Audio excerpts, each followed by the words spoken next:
Мен Шайхығалиева Жалғас Алпысқызы.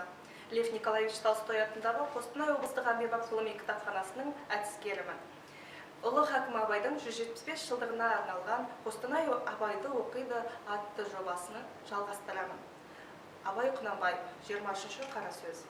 Біздің қазақты оңдырмай жүрген бір қуаныш, бір жұбаныш дегені бар.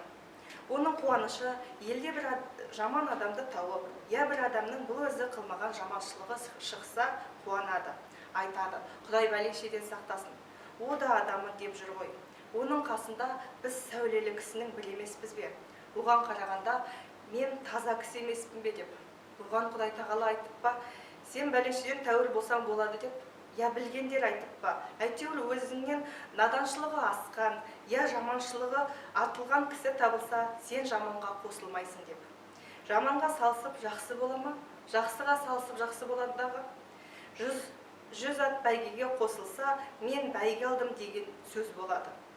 Алдыңда неше ат бар деп сұрайды. Артыңда неше ат бар деген деп сұрағанның несі сөз. Мен 5 аттан, 10 аттан ілгері дегеннің несі қуаныш.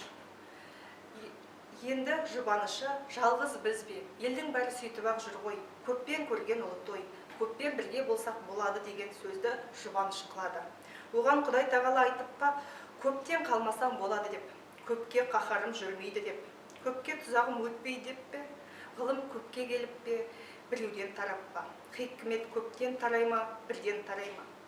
Көпке қорлық жүрмей ме? Бір үйдің іші түгел ауырса, жеңіл тие ме?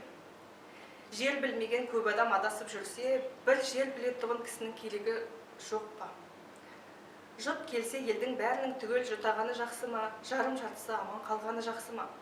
Осы көп ақмақтың бір ақмаққа несі жұбаныш? Тұқымымыз бен аузымыз сасық болшыды деген жаман күйеу қалыңдығын жеңіп бе? Көңілі сол сөзді разы қылуға жетіп бе? Ендеше көбіңнен қалма, сен де аузыңды саста бер деп бе?